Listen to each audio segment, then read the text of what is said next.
Ah! Here we go.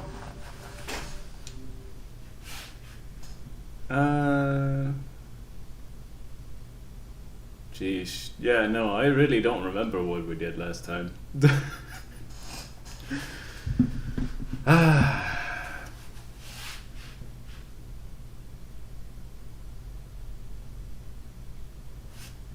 Anyways, sup? It's me.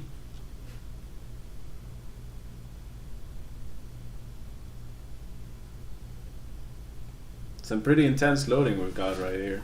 Absolutely riveting gameplay. Is it stuck?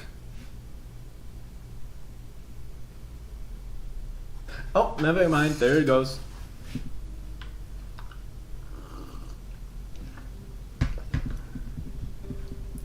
Alright, well, welcome back.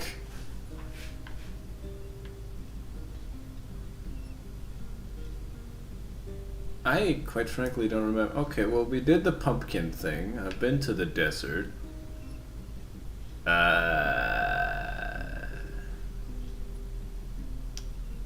Let's just go talk to Popola or something. I don't know. Yeah, we were to the desert. I think I saved royalty, and I might have asked for Yuggy's meat, but don't tell her.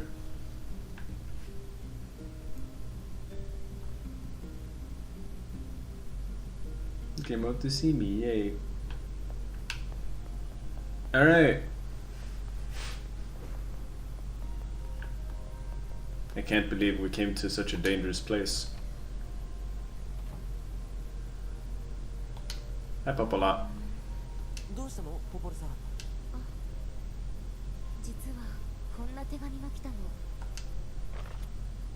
Dearest Popola, I hope this letter finds you well. I am writing in hopes of bringing to your attention a certain dream issue of concern regarding recent events in Dream the Village. What that sentence confuses me. I was hoping I might be able to get your advice, Dream, on the matter. Okay. Recently there have been dream reports, dream of a certain dream of dream, evil dream, empty dream, curse, dream, evil dream, words, dream, someone, dream. Cool. That was certainly one bizarre piece of writing. I agree. Who's it from? This is it first. Hey, Zamer, what's up? You missed the weird ass letter. If you want to, you can go back and watch. I just read a letter. It was pretty odd. I might be able to pick it up again. We'll see. First of Myth. I've been there. Usually bright and cheerful group of people.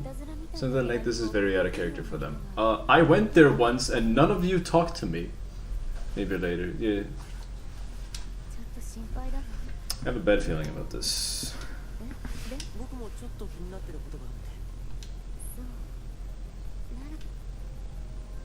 Okay.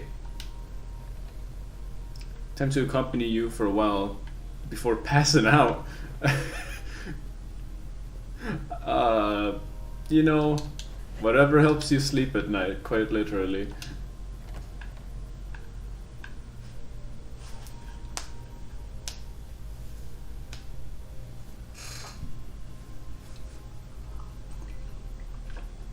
You weren't here last stream, were you? So we went to the desert last time. Or, well, I did. I don't think anybody watched that stream. And I got to fight Omega Tetris or whatever. Okay, fall asleep while watching you. Oh yeah, well that's neat. Oh, letter! Today was awesome. Popola made this huge cake and it was really yummy. And everybody in the village was wishing me happy birthday.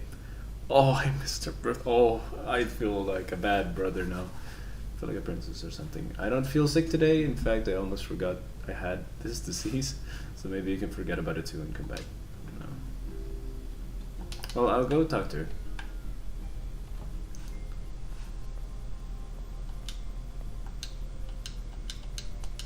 Hello. Yeah, this is a nice thing that she's actually feeling better. Like sweet stuff, Gore? I prefer salt or fat foods, but some sweet desserts are okay, I guess.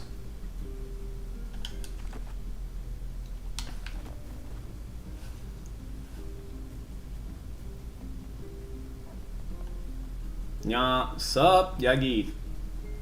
Good thing you weren't here earlier. Or last stream.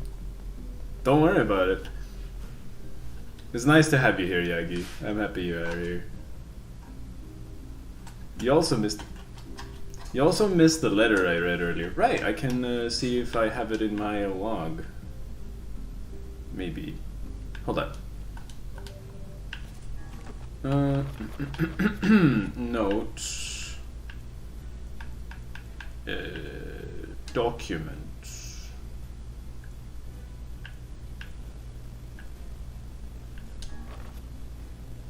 No, it was not that. There it is! Alright, yeah, this, I can read it again. Dearest Popola, I hope this letter finds you well. I'm writing in hopes of bringing your attention to a certain dream issue concern regarding recent events in Dream the Village. I was hoping I might be able to get your advice on the matter. Recently there have been dream reports, of a certain dream, of dream, evil dream, empty dream, curse, dream, evil dream, words, dream, and dream, someone, dream. Anyways, so yeah, that's what we're gonna go and investigate. Sorry I missed the last stream. I look forward to seeing my entire family healthy and happy this stream. Yeah, I mean, I'm not hungry yet. I ate pretty recently. So, alright, that's it. Oh, whoops, I'm sorry. That was not even intentional. Well, you know, if it's already dead, better make use of it. Bro, that's a lot of dream. It sure is, isn't it?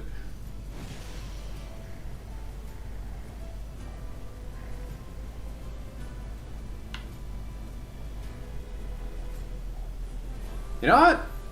I'm gonna hit this pig.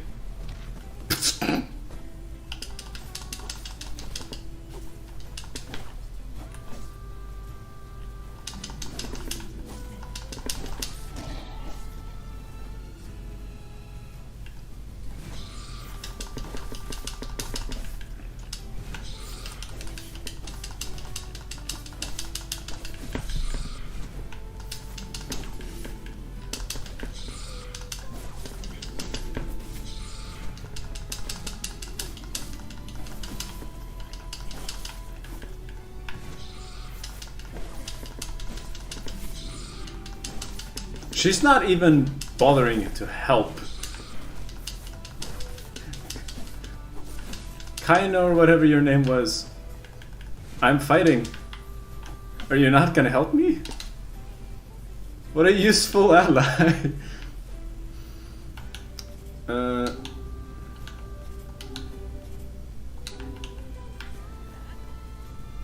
don't think you can kill it. Well, I did kill it.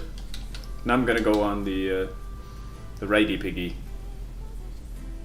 I have killed him before, so I knew. Oh! I can kill, I certainly can. What's that weird smell?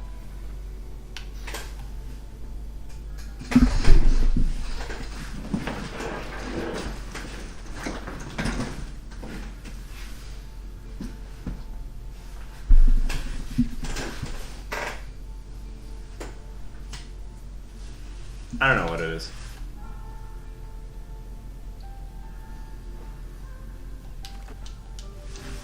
I was here once. A spirit capsule. And then some sap. Maybe these people will talk to me this time. Hello, sir. Beware. Beware the words. Contagious words.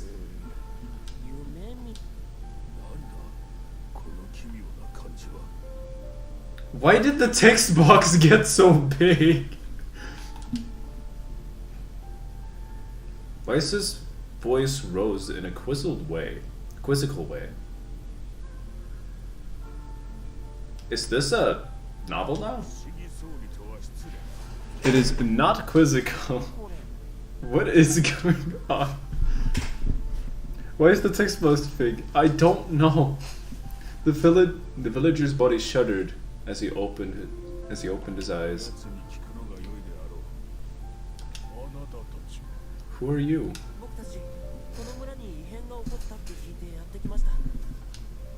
The mayor stared at Igoric and Wise. You can speak to me. What? The mayor explained. In the past weeks, a mysterious disease called Death Dream had spread across the forest of myth. Those who caught it were cursed to fall asleep and live forever within the world of their own dreams. The village mayor had determined the death dream was spread from person to person by spoken words, but before he could learn more, the disease took him as well. Oh, hi, Toto. Why is stared? Okay, the text box got bigger. Weiss stared at the mayor, his mouth twitching slightly. How? He's a book.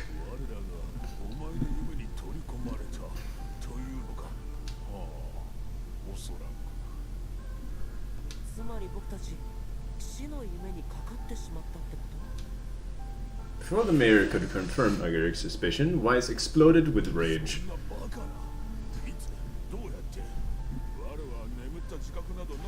I don't even recall falling asleep. The void consumes all, absolutely.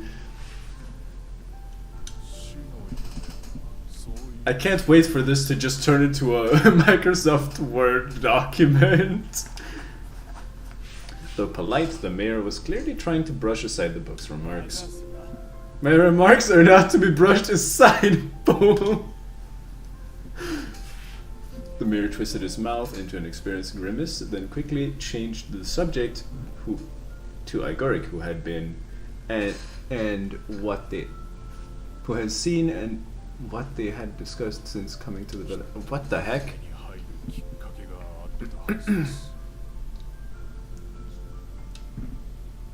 Oh well, now everything is black. Igoric and Wise racked their brains, but could find no easy solution.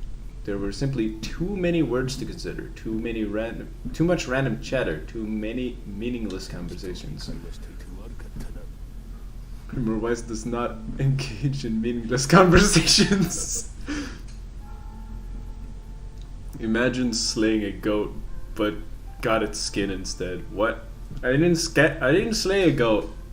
Not this time. I killed a sheep or a ram. The mere suggestion that Weiss chose his words carelessly seemed to sting his pride. It does not seem to sting my pride, you bloated gas bag of a narrator.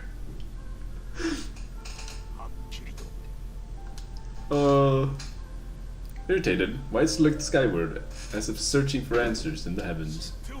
I was doing no such thing. Leave me alone.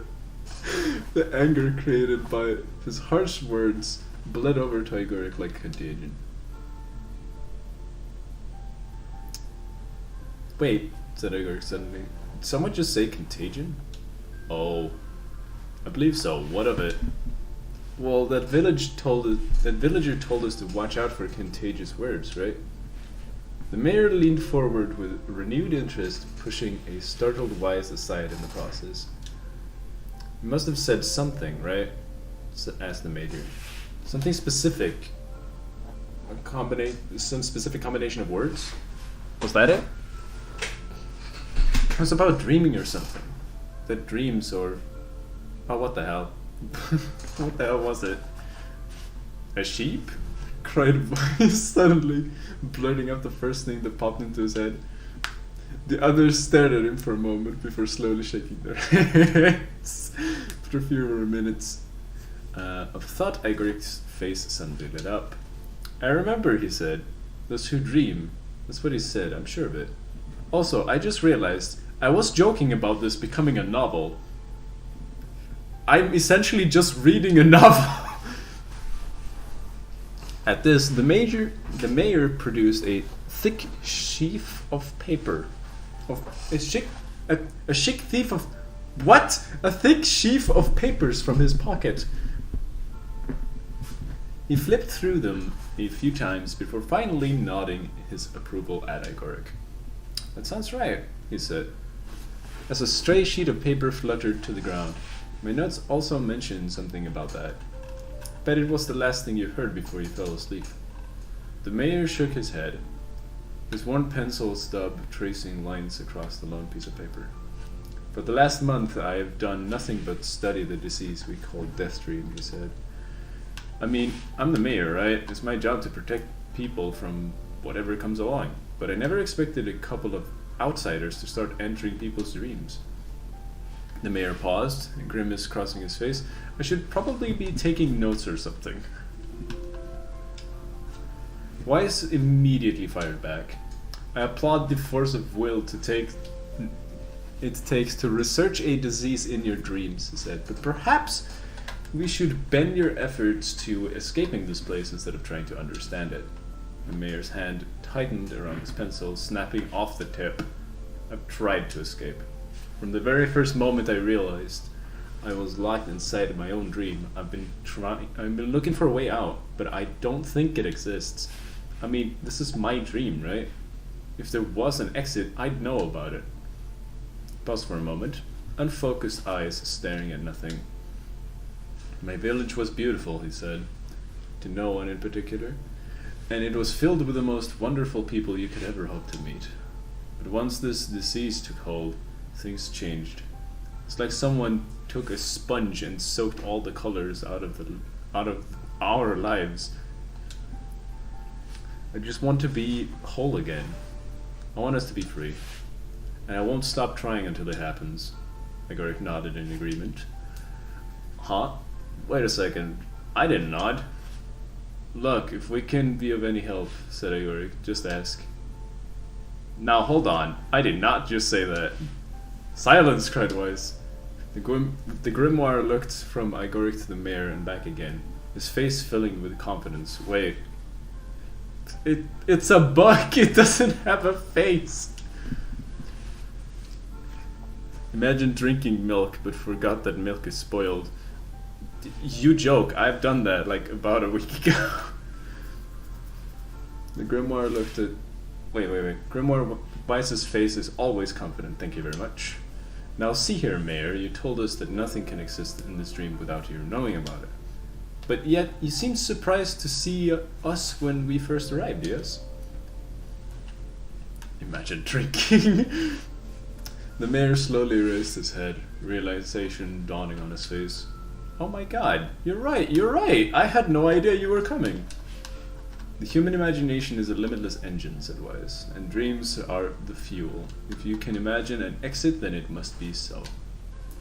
With your permission, shall we search it out? Thank you, said the mayor. I don't know how I can repay you. Payment is not required. We're as eager as you to be done with this place. The mayor suddenly felt as if he could breathe again. He'd almost forgotten what it was like. Good luck, you two. He called it the departing forms of Igoric and Weiss. We're all counting on you. As Igoric slowly faded into the misty forest, the mayor was struck by a sense of deja vu. I saw this man once before, he thought. But where? Igoric's mood darkened as he trudged through the forest. Hours earlier, when the beauty of the place was still a new thing, he'd been confident they could get in find the exit and be home in time for dinner. But the deeper they went, the more the forest closed in around them. The mist made it difficult to see more than a foot in any direction, and moss-covered rocks seemed determined to twist his ankle. More than once, he'd been forced to steady himself on the rough bark of a tree, and his hands now left small trails of blood on everything he touched. Yeesh, that's some rough-ass bark. Additionally, Weiss was providing a spectacularly poor traveling companion. Unhindered by either terrain or physical effort, he spent most of his time urging Igoric to pick up the pace and grumbling about their slow progress. Finally, after Weiss muttered something about legless turtles being more adept at navigating the environment, Igoric snapped. Okay, Weiss, cram it for a second, would you? You don't have to walk! Igoric leaned against a tree and tried to stretch the knots from his back. How can the stupid forest be so big? He mumbled to himself. The moment the words tumbled from his mouth, a cacophony of insects sprang to life. Every imaginable form of buzz, click, and hiss roared out at a volume that rattled his teeth. Igoric slapped his hands over his ears and screamed to be heard. What is going on? Igoric could see Weiss's mouth moving, but he might as well have been shouting in a tornado. The insects screamed, the forest howled, and then, just as Igoric's ears seemed to be ready to tear from his head and go running for cover, the sound diminished. Anyone named Toto, 9 years old. Oh, hi, Lucifer. Imagine about adding sugar to coffee but accidentally adding salt instead. What? Zamer, what are you doing? If you're... Wait, Zamer, if it's in the middle of the night, don't drink coffee. You need to go to bed. Hesitantly, he removed his hands from his left ear and listened to the creatures of the woods. Zri, zri, zri, zri. Oh god. Shak, shak. I can't make those noises. Perfect. I don't drink coffee, bro. Oh, okay, so you're just imagining scenarios. Well, that's fair, I guess. I thought you were drinking coffee. Ch-ch-ch-ch-ch-ch-ch-ch-ch-ch-ch-ch-ch-ch. What? Ch-ch-ch-ch-ch-ch-ch-ch-ch-ch-ch-ch-ch-ch-ch-ch-ch-ch-ch. I can't. Wooma. Shik shik seek. What? As the insect symphony dimmed another decibel, Igoric began to detect patterns in the sound. This isn't random, he thought. It's not just white noise, it's something else. The insects weren't just calling out, they were asking a question. 1 with it is lacking.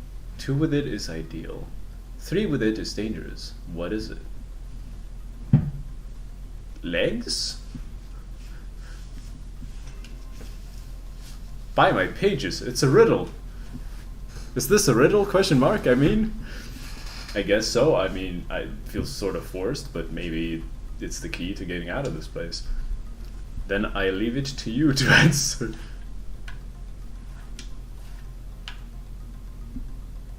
A seesaw!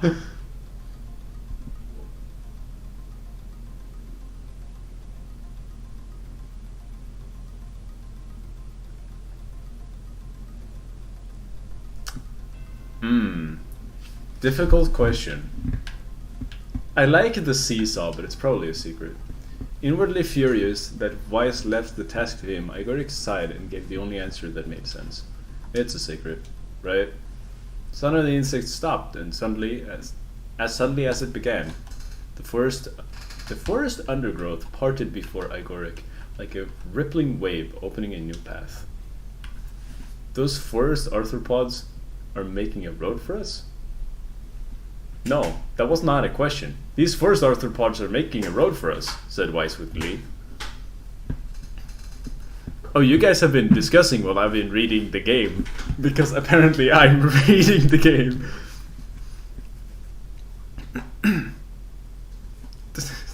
Lucifer, no. Don't feed the boy coffee. Pleased at passing the test, Igoric moved on with new intensity. The path offered his body relief from the undergrowth, but gave even greater cheer to his mind. Oh, excuse me. As long as they were on a path, their journey had a purpose. Guess the forest had accepted us, huh? Said Igoric after a bit. Weiss spun around to face his companion. Do not mistake the will of the forest for some happy pet you can suddenly befriend. We have no idea where this path leads. Giving small boy coffee equals good. It's Lucifer, why? I mean, you're literally called Lucifer, but I digress. As Weiss finished speaking, the pair turned a corner and found themselves facing a clear forest spring. Smiling, Igoric picked up a small rock and sent it skipping across the surface of the water. Good heavens, said Weiss. His surprise was understandable. Each time the rock struck the surface of the water, a mystical note rang out. Oh, jeez, poor Zamer. Why do you oh, Toto, why do you drink coffee? Aren't you like younger than Zamer? It was 5 new. It's not a competition. I bet your parents had a fun time.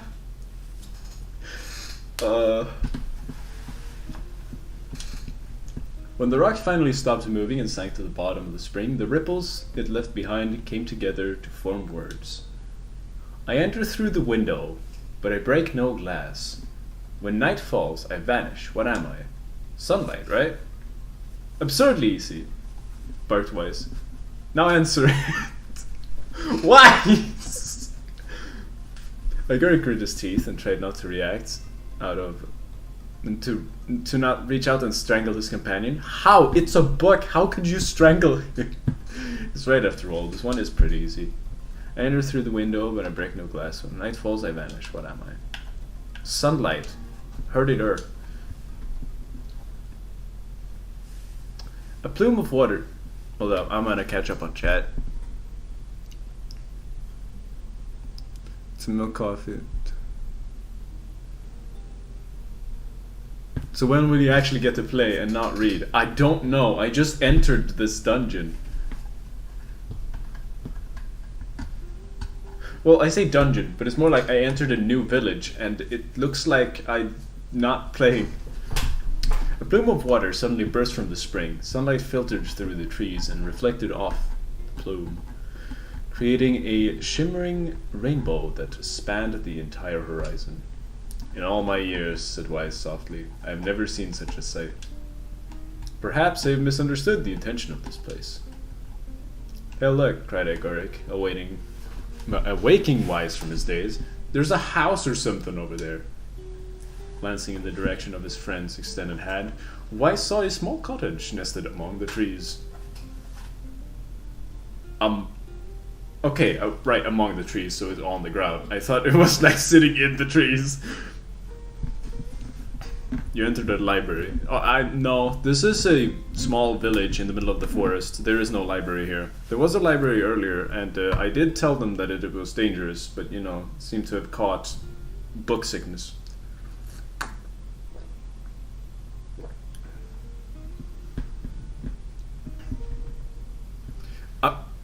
I was 4,420 and 69 minutes old the first time I tried the forbidden roasted bean soup. I never looked back since. My parents at the time was in the Hot Leaf Water Club at the time. I am shunned now. Okay, Lucifer. Nice that you share with the class. That's weird, isn't it? Weiss? I mean, who would build a house all the way out here? Igoric walked over and pounded on the door. It's like he forgot that this was a dream, but I digress. After a minute of solid banging, I don't like that sentence. The door cracked open and a small man peered out. This body was His body was cloaked from neck to toe in a large black cape, while his face was obscured by mist. Began Igoric, but before he could get any further, the cloaked man held up a hand and began speaking. I have 4 legs in the morning, and 2 at noon, but end the night with 3. What am I? Igoric tried to ask the cloaked man who he was and what he was doing here, but he simply repeated the question. If we wish to engage this man in conversation, said Wise, it seems we must answer his riddle. Yeah, I suppose, said Igoric. Well, at least this one is pretty easy. There are 4 legs in the morning, 2 at noon, and end the night with 3. What am I?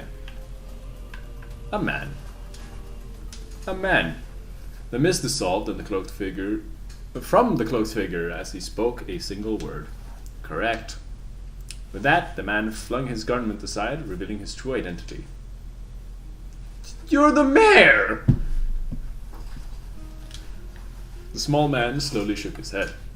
I am not the mayor you know. Now, listen to my words. Long ago I saw a version of you that was not yourself. I'm sorry, what's that mean? It will make sense in time. At present, I simply congratulate you on cracking the seal of the Death Dream. Now you must go to the person at the forest entrance. With that, the man turned on his heel and slammed the door behind him. As Igoric watched, mist seeped from the ground and enveloped the cottage, erasing it from existence. Cool. When Igoric and Wise returned to the forest entrance, they found the mayor leaning against a tree. As soon as he caught sight of the duo, he sprang to his feet and scrambled to get over to them. Good gravy, he cried. You made it! You actually made it back!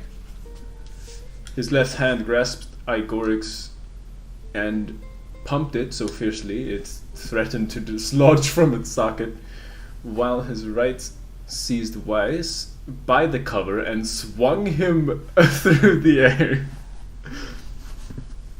Yes, the mayor doesn't all mayors go into random citizens' houses to watch them sleep in the rooms? Say, Lucifer, are you speaking from experience here? I mean, whatever. Gah, by the heavens, stop shaking me, fool! What have we... We have not even told you if we were successful or not. The mayor smiled broadly and shook his head. I'm just happy you're alive. I didn't think I'd ever see you again. Igoric withdrew himself from the mayor's eager handshake with a slight smile. We broke the Death Dream's seal, he said. At least, I think we did. The mayor's face beamed as Igoric filled him in on the details. When the tale was done, the 3 of them lay down on the forest ground and fell asleep. How did the book fall? I don't get it. Igoric cocked his head. Okay, hang on a second. This is nuts. Why would we just lay down and go to sleep? And go to sleep. Cease your endless prattling. Go to sleep, fool. Fighting against the rules of this place is futility itself. Igoric and the mayor obediently reclined atop the grassy earth. Have you forgotten? Continued Wise. It is words that control the Death Dream. Words that allow us to move on from this place. No matter how unnatural they seem, the words are absolute. Therefore, if the words tell us to sleep, then sleep we shall. And once we do, the story will continue. With that, the trio found their eyes growing heavy, their breath slowing. This is the first time, began the mayor, the first time I've ever tried since I was imprisoned here. His words were cut off by a loud yawn, and he remembered nothing more. They might have slept for an hour or a year. When they awoke, things had a slightly more real quality to them. The mist felt thicker, the leaves greener, and it was clear that they had awakened from their dream. Oh, thank God, we're getting back. Igoric shook the mayor's shoulders gently. Good news, he said. I think we made it. Oh wow, said the mayor in an odd voice. We did, I'm back. He blinked once and then again, as if not quite believing the sight before him. You two have no idea how much this means. The death dream was spreading through our village, and I wanted to.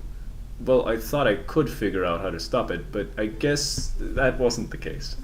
I must have caught the disease and become trapped in my own dream. The mayor started to stand, then collapsed back to the earth and stared at his legs as if trying to remember how they worked, then glanced at Igoric and shrugged. Without a word, the young man reached down and pulled the mayor to his feet. "Your life may take some getting used to," said the mayor as a wry smile crossed his lips.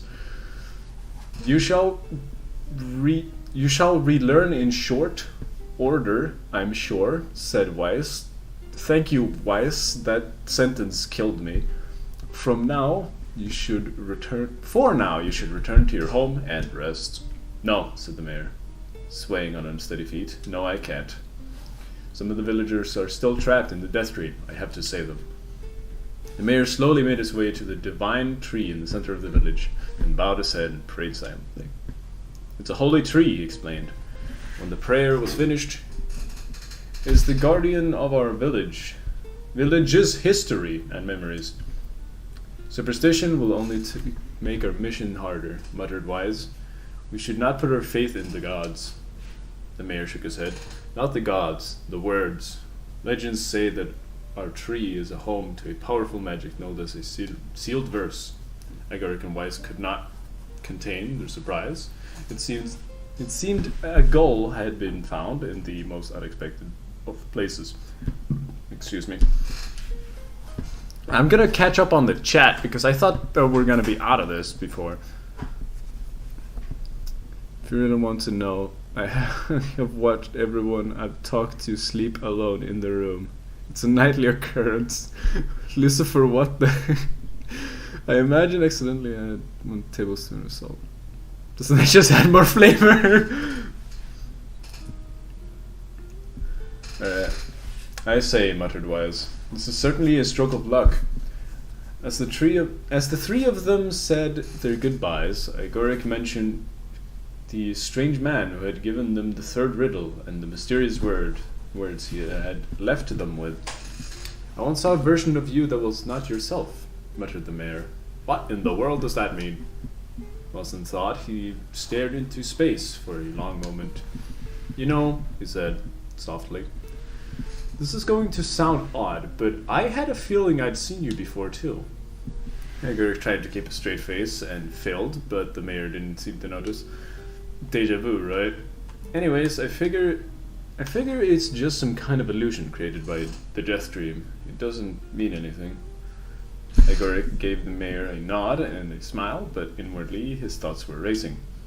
There's something wrong about the mayor and his words. What exactly is going on here? That riddle would prove to be the most difficult one of all. There we go, finally!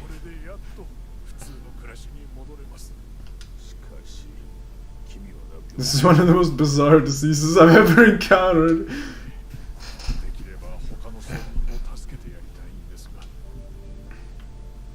Dark execution! Summon magical spikes from the ground to impale enemies. Charge to increase number of spikes.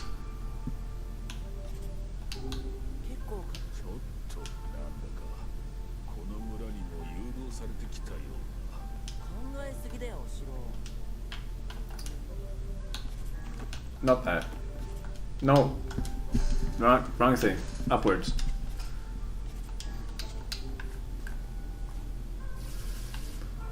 Oh!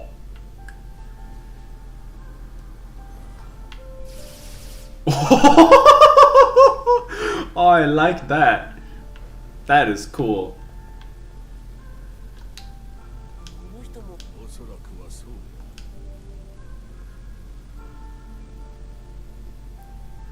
I have to help all of them? That's not for now. Okay. What is...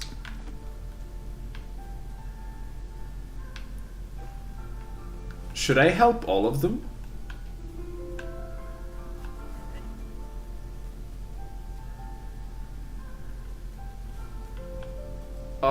There's 2 more. What is the quest I've got?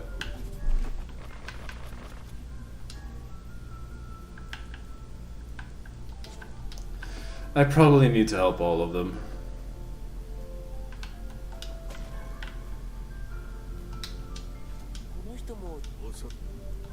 Alright. I can't say I'm very excited to go back there.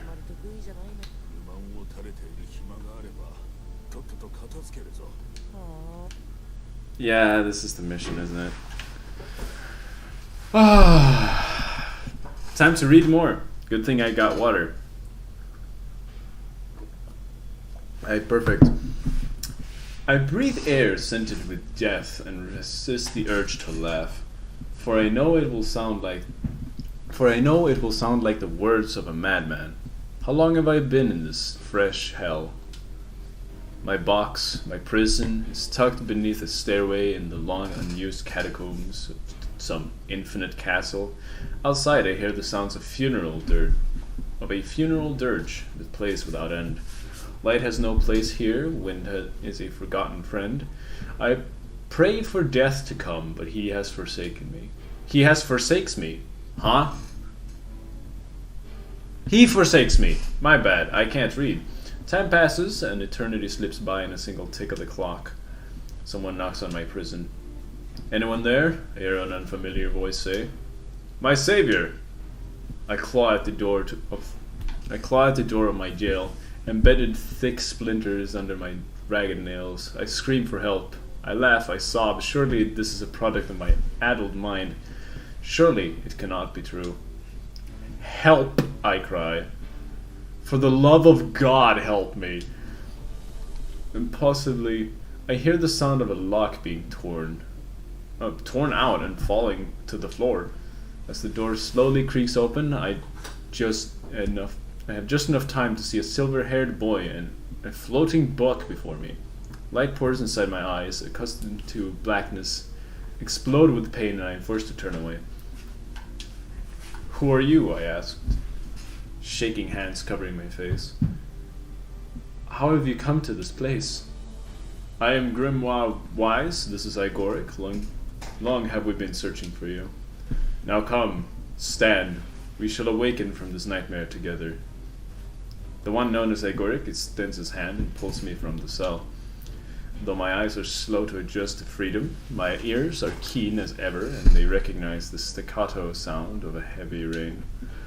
I never thought to hear that again, I whisper. Now that this were not such a terrible. Oh, would that this were not such a terrible storm, said Grimoire Wise. Look at your feet. That sentence confused the heck out of me. I force my eyes open and see water pooling around my ankles and lapping at my shins. There's so much of it. Yes, and more comes each moment we delay. If we do not make good our escape, we shall all drown in this castle. We know you're weak, but you are our only hope to survive this place. Time, that long-forgotten friend, made itself known again. I nodded my head and swore to save my rescuers, no matter the cost. The castle catacombs are a maze, twisting upon themselves like the endless entrails of a giant.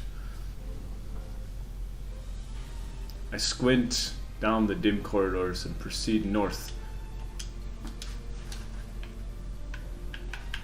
Oh, I get to choose. At the end of the corridor, I find a row of 20 gorgeous canopied beds resting atop a carpet of velvet. All are covered in a thick layer of dust and cobwebs. Searching for the door to the next room, I come upon a shapeless mass of gray matter. It has been shoved against the side of the wall, and despite my fever, I think I see outlines of a door just beyond. When I reach out a finger and touch a piece of the mass, it turns into dust and drifts away on the wind. Where was I? Realization slowly dawns, and I fall to my knees and weep. Corpses. I face a mountain of charred and crumbling corpses.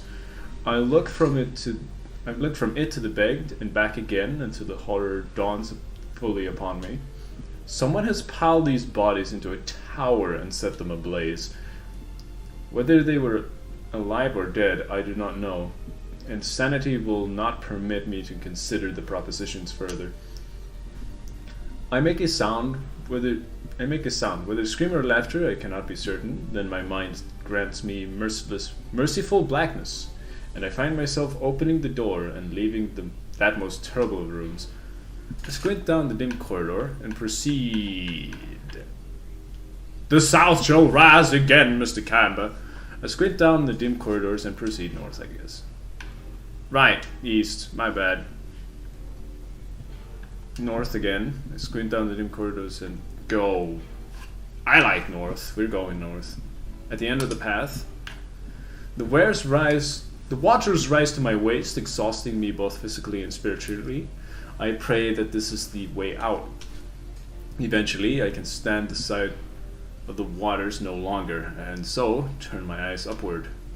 Imagine my surprise when I see a series of paintings hanging on the faded plaster wall.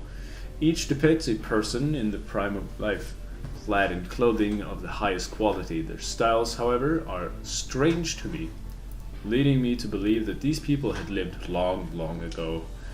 One subject wears an outfit that particularly catches my eye. It is constructed of a thin, breezy cloth and decorated with a motif of flowers and birds, while encircling the figure's waist is a leather belt of the most perfect construction. It is a stunning costume, even by modern standards. As I gaze at the portrait, I'm struck by a desire to touch it with my own hands. Yet, as I extend a single finger to the painting, I am gripped by a most unpleasant feeling. Staring closely at the image, I see it bend and warp into the shape of another finger. Something behind the picture is pointing at me. Is it another prisoner? A fellow inmate trapped for an eternity in this place? I cannot let it pass, and so I seize the portrait with both hands and throw it into the water. The wall is hollow behind the painting, and inside I can just make out a body. Whether or not this is a prisoner, there would be no rescue. The poor soul is long dead. Scraps of clothing lie on the floor around the bones. Just a small amount of the fabric has survived, but it features the same delicate designs that were depicted in the portrait. I have been admiring a row of corpses blocked from view by portraits of each victim at their pinnacle. Enough, shielding my eyes, I paddle forward through the water, squint down the dim corridors, and can only head south. Oh no. Oh god, where am I going? We go east. At the end of the path, I find myself in a great hall with only the sounds of the rain for comfort. The waterlogged red carpet squishes beneath my feet as I approach the center of the room. Once there, I behold a beautiful dining table, upon which rests china and silver of the finest construction, as well as the remains of a fantastic feast. As my eyes continue to adjust, I see many chairs surrounding the table, each holding a dinner guest. Noticing movement, I approach the chair at the table's head, but as the truth of the matter dawns on me, I recoil in horror. The host of the feast is a corpse, as are all the invited guests. An army of foul, wriggling insects have made homes in their remains. And this is the moment I saw. This once splendid feast was now nothing more than a requiem for the damned. I take a moment to steady my shaking hands, then slowly back away from the table, desperate to lose sight of the abomination before me. My gaze lands on the chairs upon which the dead were seated. This is a mistake. The chairs prove to be even more terrible than the feast itself. Each one is covered in a layer of spikes that run from the seat to the back and down the arms. This explains the color of the carpet beneath my feet. I can only pray that the unfortunate diners were dead when the meal began. For if not, it is a simple task to envision the agonized screams that must have sprung forth from their mouths. My mind grasps frantically at the possibility that these souls had committed some terrible crime for which this was punishment, though in truth I suspect they had committed no crime at all. There would be no tomorrow for these unfortunates. This was their last supper. I'm not sure if I'm still playing Nier or if they just added Corpse Party. Let's go north. The water has risen to my chin and now laps greedily at my mouth and nose. You dumb bast, shouts Igoric. He surely decided to say more, but the rest of his insults cut short by the rising water. Gormrow Wise, wet and tattered, floats on the water's surface. It is already too late for him. This wasn't how it was supposed to end. Okay, well, I went the wrong way. Interesting. North is wrong. Duly noted.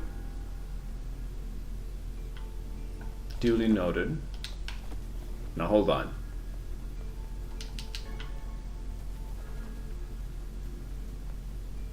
Okay, I still got you. Okay. We're going back into Corpse Party.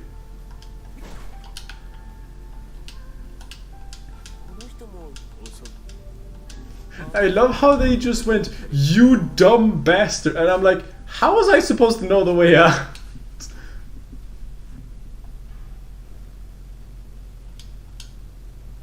My box of prison.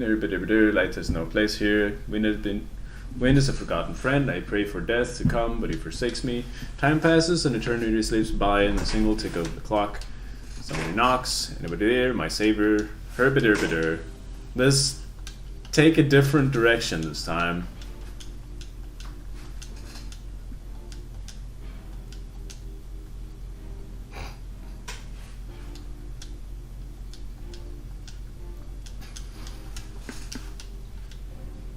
Alright. Attempt number 2. I can only proceed north. At the end of the corridor.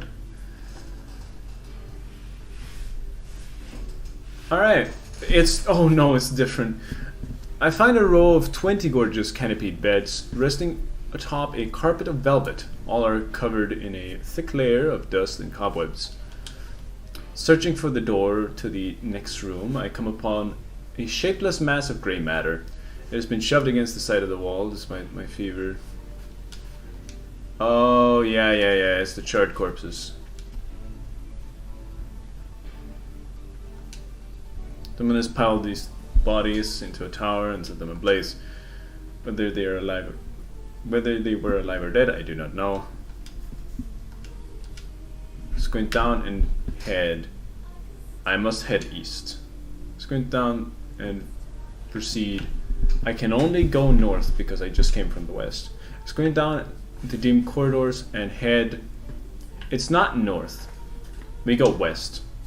At the end of the path, oh for fuck's sake, a row of heavy wooden casks lie on their sides in a dark chamber. Doubtless they are filled with wine. My thirst roars to life. I cannot remember the last time my parched throat had relief. I scramble for the first cask and pull frantically at the cork. The theft of a few cups means nothing, I tell myself. The casks will be ruined by the flood regardless. Finally, the cork surrenders to my attack and a thick red liquid bursts forth from the hole. This is not wine, this is blood. Still warm from the body. Whether animal or something else, I cannot say. The foul liquid soon mixes with the rising floodwaters, creating a warmth that laps against my thighs. By the gods, are the rest of these casks just filled with blood as well? I lack the courage to confirm my suspicion. Disgust quickly becomes fear as I turn to flee, but my weakened legs betray me, sending me toppling over into the red ocean below. The smell of death is everywhere. It threatens to consume me. I must escape this hell. crawling on all fours like an animal, holding back screams lest any foulness enter my mouth. I lurch forwards towards the red waters, through the red waters, and out of the room to freedom. Squint down the dim corridor and proceed east. Well, it has to be east. I find myself in a great hall with only rain for comfort. The waterlogged red carpet squishes beneath my feet. Yeah, this is the...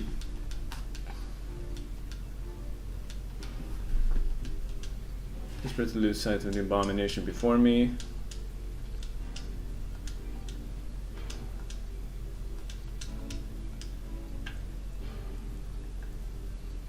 I came from west. I'm going north. Against all hope, we make it to the front door. I was literally right there! Dagnabbit! Okay, well... Against all hope, we make it to the front door. Break it down, someone cries, and so I give myself to the effort.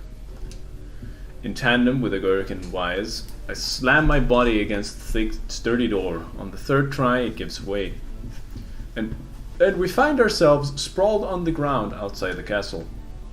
The storm is in retreat. The clouds above are still dark and foreboding, but to the west, I can see a thin shimmer of sunlight trying to break through. How can I thank you? I cry as tears join the rain on my cheeks. I would surely have died in there.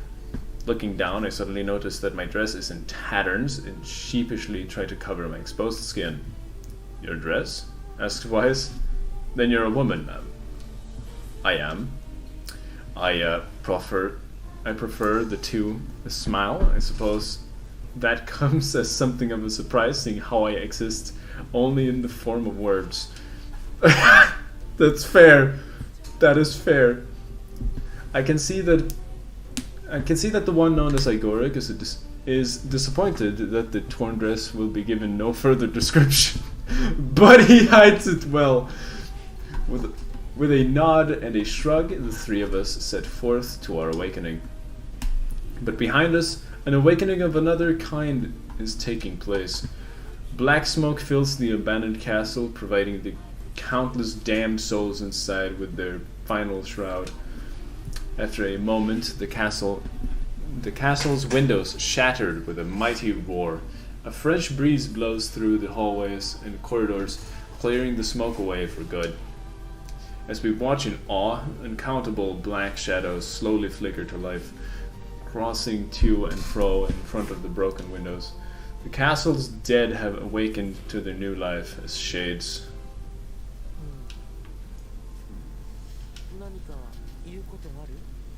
You got anything to say about that? Hopefully there will be no labyrinth next time.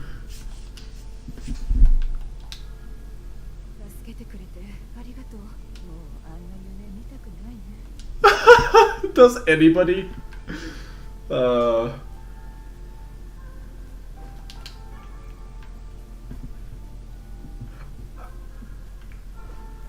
Alright, last one then.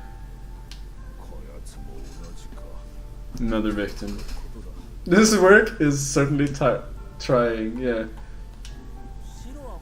I wonder what book this is. I figured a book like you would be into all this stuff, Wives. Alright.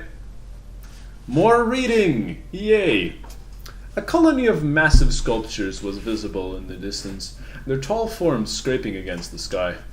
Wise and Igoric had never seen such a sight, and their eyes widened as they tried to take it in.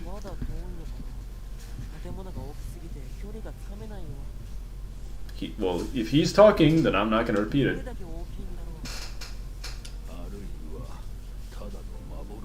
As Wise considered his answer, the sun beat down on them with a renewed ferocity. Perhaps they are some manner of mirage. Jeez, Lord. Anyways, under this heat, a mirage or two would hardly be an unexpected sight. Igoric nodded and wiped the sweat from his brow, leaving a trail of sand in its place. He thought he'd never been so thirsty, even though he's been in a literal sandstorm. The ancient road on which they walked was black and cracked with age. Here and there, thin wisps of grass pushed through the rocky surface, and as if defying those who had laid this material down over their home. The heat reflecting from the road made Igoric lightheaded. His feet hurting, he crouched down to rest. I don't know how much longer I can do this. Is someone playing a joke on us or what? The complaining had already begun. Wise tried to not let his eyes roll too much. A joke, he said. No joke. This road leads to the city of art. Perhaps the path itself is simply some manner of grand autistic work. That's it. You don't sound very sure of yourself there. Perhaps not, but thinking of it in this way might make it easier for you to bear. Igoric glanced at Wise's grinning face, shook his head, and resumed walking. Isn't Wise always grinning? He only has one facial expression. I'm not sure why. Whatever. As time passed, Igoric's feet grew more painful and his throat drier than he thought possible. He tried not to look further than the next step ahead because the bright sunlight made him hesitant to trust his own senses. We're definitely getting closer, said Wise in an effort to cheer his companion up. Yes, this much is certain. Encouraged, Igoric lifted his gaze. Suddenly, he stopped walking, choosing instead to stand in the middle of the road with his mouth and eyes wide open and his fingers pointing in the distance. Water! He cried. It's water! Water? That's Wise. Preposterous, I don't see any water. Over there, just ahead, look, the sun is reflecting off of it. Without waiting for a response, Igoric sprang to life and bounded towards the sight. There was no water. There was nothing but sand in every direction. Igoric closed his eyes and sighed as Wise floated up behind and chuckled softly. I believe this is what's known as a mirage, he said. Many desert travelers have spoken of such things. Igoric shook his head, bewildered. Suddenly he pointed off in the distance, his eyes wide once more. Wait, there it is! I just missed it. Look, it's right there. Eric sprinted off again, leaving Wise with no choice but to follow. After a few minutes of running, Igoric came to a halt. I could have sworn it was around here. Confused, he put his hands up to his eyes and rubbed them vigorously. As soon as he stopped, he noticed a blue shimmering pool of clear water just over the next rise. With a shout, he bounded off in search for it. The chase continued for nearly an hour until an exasperated Wise finally floated up to Igoric and struck him in the face with his cover. Enough, you blithering idiot! Stop this at once. There is no water. Igoric's face clouded. There isn't. There's not. And perhaps next time you'll listen to me when I tell you that. Wise paused for a moment, then continued speaking in a slightly kinder tone. However, I suppose this mad chase was not altogether wasted. It seems we have arrived at the city of art. Igoric looked up. Stretched out before him was a row of impossibly tall sculptures. Their journey was at an end. They're huge, cried Igoric, completely. I missed that. Okay, unfortunate. Each sculpture was formed from roughly the same shape, a tall rectangle that stretched upwards towards the sky. But that is where the similarities ended. Most were covered with panes of glass that reflected light in thousands of directions, while others seemed to be nothing but frames of steel. Some had tall spires on their tops, while others possessed triangular caps. What kind of city is this? Said Igoric. Where are the people? Where are the houses? Perhaps the land is intended exclusively for artistic use. The debate continued as they made their way through the city. Miracles of artistry were everywhere. Great iron crates with wheels sat silent on steel rails. Beautifully carved works of lights and red, amber, and green dangled on over every street. As they moved away from the massive sculptures, they found a great array of smaller ones. Some were covered in glass or brick, but many were composed of materials they had never seen before.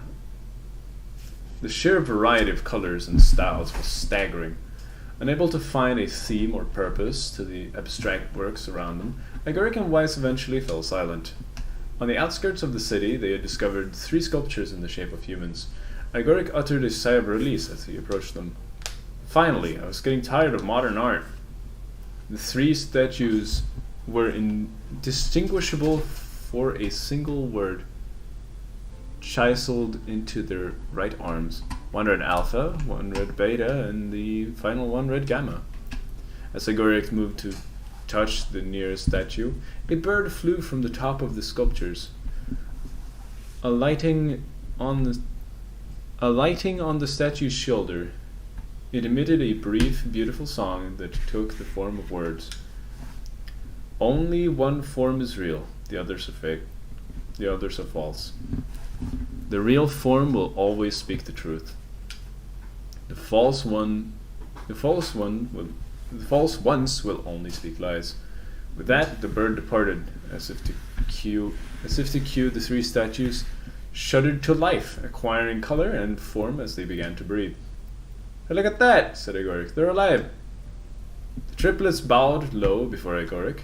Please, said Alpha. Oh no, it's Alpha. You have to get me out of this nightmare. I'm real. Stop lying, said Beta. He turned to Igoric and threw his hands in the air. Alpha's fake. You know I'm the real one. What a load of crap, said Gamma. Beta is fake. Everyone knows I'm the only real one here. The respective pleas given, the 3 statues returned to their frozen state as silence once again enveloped the city. When you considered all the statements, only one of them could be the real thing, said Weiss. Igoric furrowed his eyebrows and considered his answer. Only one form is real, the others are false. The real form will always speak the truth. The false ones will only speak lies. I really want to say I don't have a clue, but it can't be Gamma because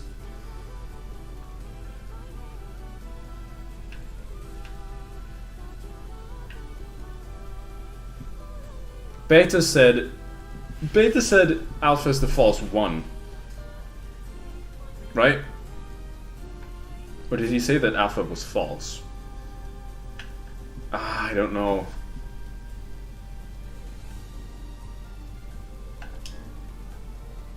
The real one's Alpha. The lights grew stronger and stronger until Igoric and Weiss were forced to turn away. It seemed we failed. Yep. This is the worst job.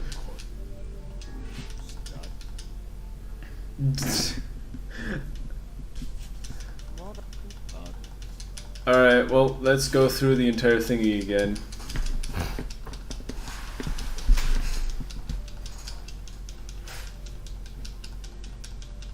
Da-da-da-dee-da.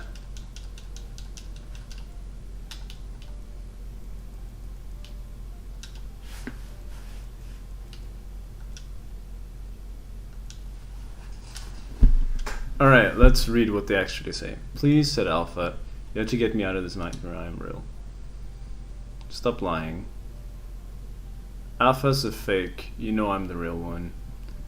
Beta is a fake. Everyone knows I'm the only real one around here. Yeah, Gamma sounds very, very suspiciously wrong. Alright, well, let's choose... I choose Beta. Though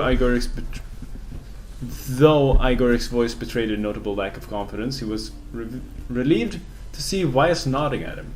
If Alpha were telling the truth, began Weiss, in the dry tones of a lecturer, Beta and Gamma would be fakes. But in that case, Gamma's claim that Beta is fake would be the truth, even though Gamma is a liar, therefore theory crumbles. Now let us pressure that Gamma Now let us let us presume that Gamma spoke the truth. That means Alpha and Betas are liars. In this situation, however, Beta is calling Alpha a liar, which would leave us with the two statues telling the truth. Finally, let us assume that Beta is telling the truth. If so, Alpha and Gamma's lies would make sense, therefore Beta is real. I did not consider that. I did not consider that. As Wise finished his explanation, Alpha and Gamma crumbled soundlessly into dust, while Beta sprang to life once more. "Congratulations, villager," said Wise in a cheerful voice. "The time to awaken has arrived." "Thank you for saving me," cried the villager. "What villager?" Oh, Wise said that. My bad. He dropped to his knees and bowed his head as low as it could go before an uncomfortable Igoric pulled him to his feet. "Why did you have to dream like this?" asked Wise. "Why have you been to the city before?" The villager slowly looked around at the bizarre objects and sculptures that dotted the landscape, then shook his head. "I don't think so. I mean, it's impossible, right? There's no way I could have ever been to a place like this. But at the same time, I feel like I've seen it before." "Deja vu," muttered Igoric, just like the mayor. The vague sense of unease that struck Igoric during the mayor's dream spread once more through his mind. That was rough. I am positive I've seen that place before. Higher on the street? Okay, that's enough. I don't need you getting all weird on me too. Okay, there. All the villagers can wake up. I don't need to voice act for him because he voice acts himself. He does a great job and I don't need to do it.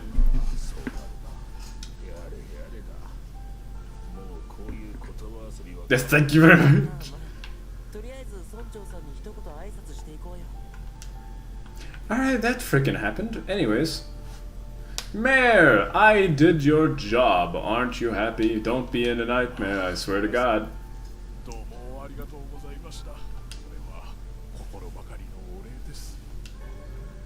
One-handed sword. Faith.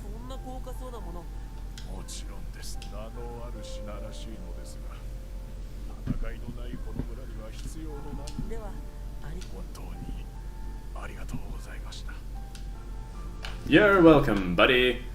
These guys don't have stores, do they?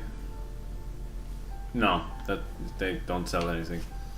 Alright, well.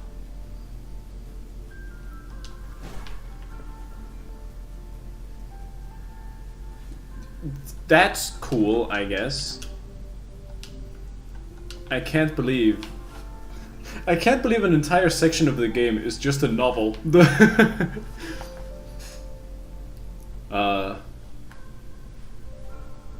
That was pretty chill. Not everything needs to be balanced. How was the village? Oh, there are no words. Neat!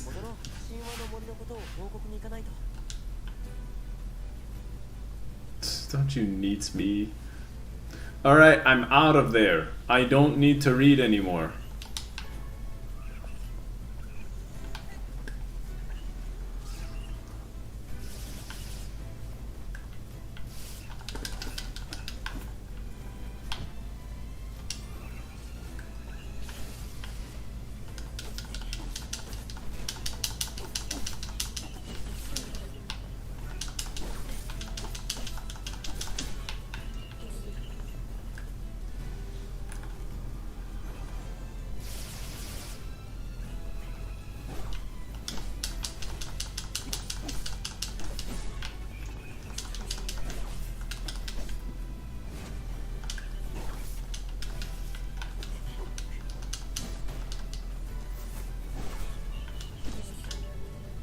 Con.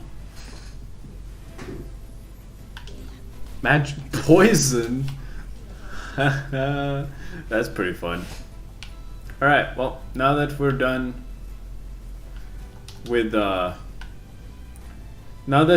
with Tabletop RPG Town, I'm gonna go back, see what's good with my sister, I guess. And let's not hit Yagi's cousin today. Hey, I actually managed to make it in there. Neat.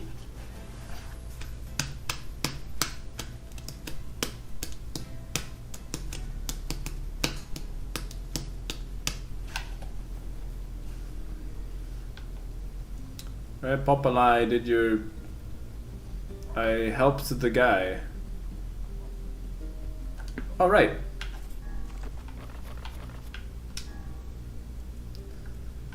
It was Faith. Here it is. Very light. Let's look at how it looks at least.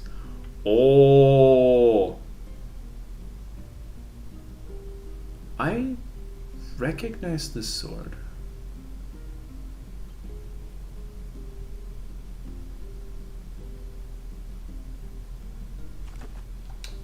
Oh, jeez. Oh, I'm getting a weird feeling from that.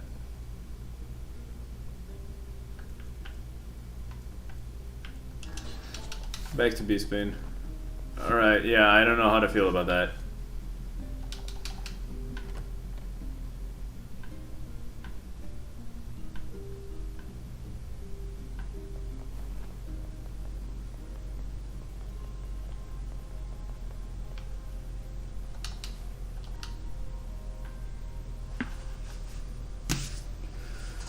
Oh, it's really warm out. はい、奇妙な症状でした。もう二度と生きたいとは思えぬのだったな。お疲れ様。最近遠出ばかりしているようだけど、無理してない？平気だよ。ヨナの体のことを考えたら立ち止まるわけにはいかないか。そう。何か僕に実は交易用の水路を整備する計画があるの。準備が整うのがずっと先になってしまうのだけれど、ただその計画が今少し心苦しいんだけれど。もちろん。ありがとう。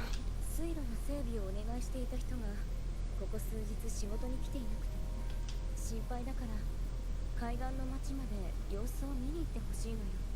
家の場所はいつも赤いカバンを身につけているから。うん。Alright.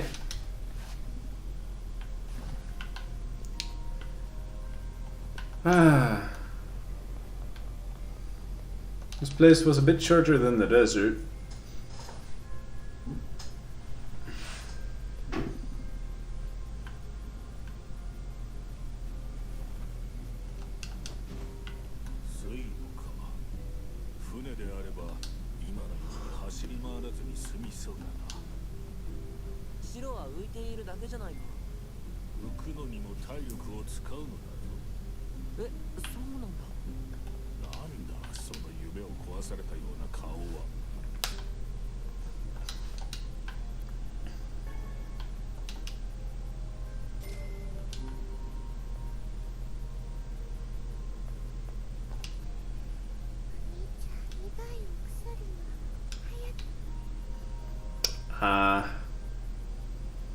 Seems she's not feeling as well this time.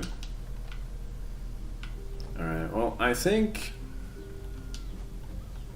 this is probably gonna do it.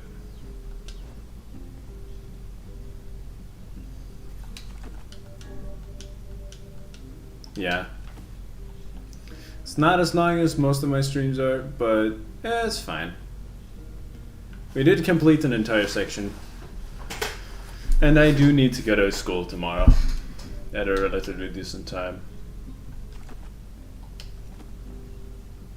But yes, thank you for coming. Thank you for watching. And did I save? I'm gonna save again just in case I didn't. There we go. And yeah, I'll see you guys next time if you come. Let's see here. First we quit the game, and then put that away, and then